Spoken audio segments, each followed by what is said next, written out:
Homegrown Radio. Hello there, and welcome to Homegrown Money. This is the Financial Game Changer series, and I am Amanda Baloyi. Today, I want us to look at the mind and money, specifically your mind and money. What is your attitude towards money? How do you feel about money? When we even mention the word money, what goes on in your mind, in your emotions?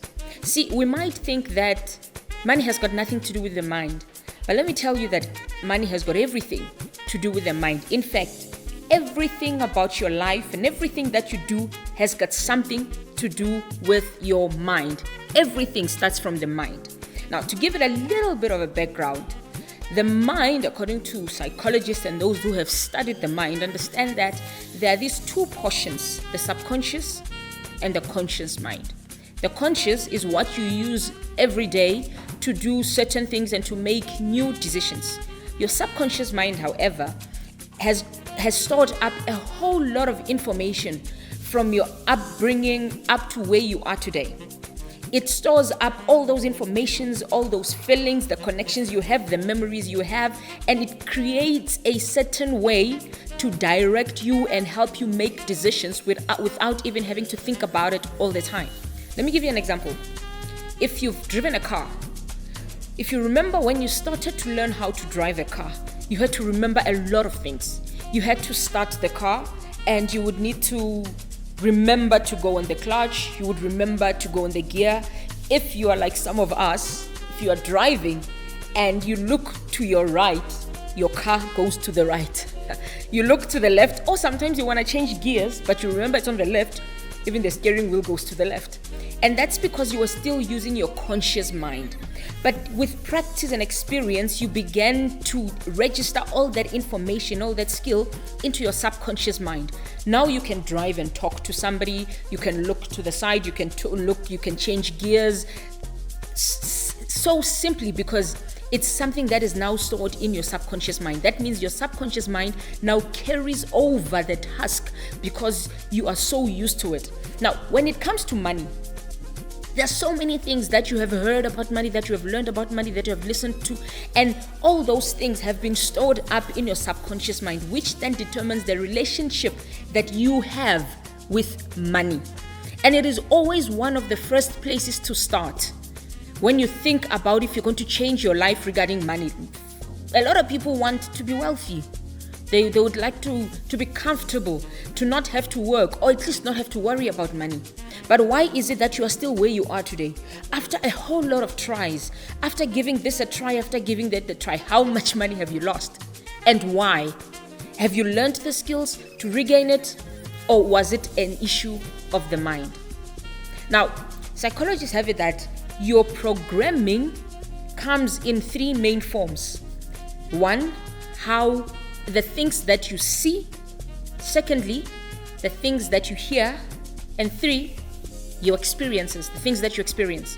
In other words, what you keep on seeing over and over again seems to define that which you see about. So because we are talking about money, whatever it is that you have seen about money, sometimes it's how we see our parents handle money, sometimes it's how we see them talk about money or not talk about money.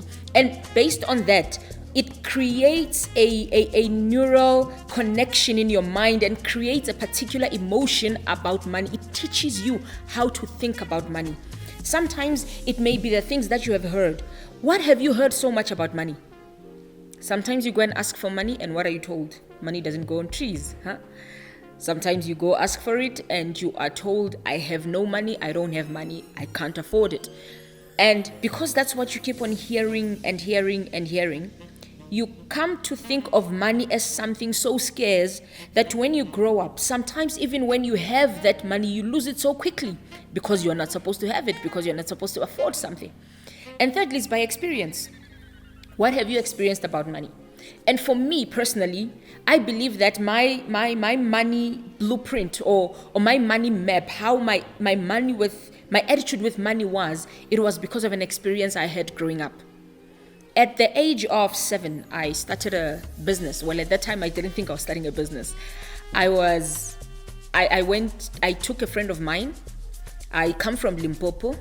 Africa's Eden. We've got all the fruits in the world. Okay, maybe not in the world, but hey, a whole lot of them. So my dad had planted a lot of different fruits. That season was the season of guava. Guavas were ripe.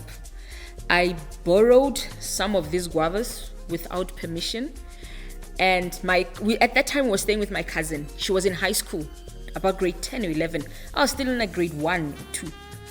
My cousin used to sell sweets because my mom is very entrepreneurial, and she would teach my cousins, she would teach everybody how to sell. So my cousin had some suckers, stock sweets, and she had left a couple of them at home and went to school with some. So I sort of helped myself to a couple of those as well. So I had a couple of guavas there, a couple of suckers, and I went about 3 or 4 houses away because I didn't want to be seen closer to home. But where we went was where my friend used to stay. And we decided to set up a little bench so that we put up our store. We knew that from that path, there were students from a high school close by who used that route to go back home. So we knew we had a target market. Again, by then I didn't know it was a target market. I just thought they'll come by and they'll buy. So they passed by there and they bought everything. They bought everything. I was so excited. And by that time, this will tell you probably how old I am. It was those big 1 rands, those big round 1 rands, and those 50-cent silver ones. I had so much, a handful.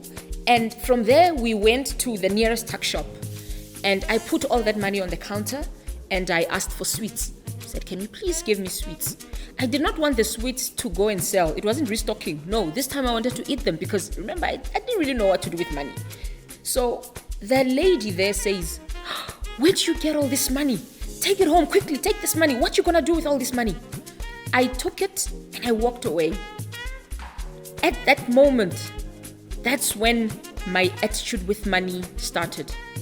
Every time I had money, I would ask myself, what do I want to do with so much money? Whenever I would think about dreaming about millions or even billions, my question would be, what do you want to do with all of that? Did you really need all of that? And I realized it had hampered me from moving forward financially because I would even self-sabotage. I would see opportunities come, but I wouldn't go for them in case they gave me too much money. And if I had too much money, what would I do with it? Identify your money obstacle. Is it something that you have heard so many times? Is it something that you've seen, or was it an experience?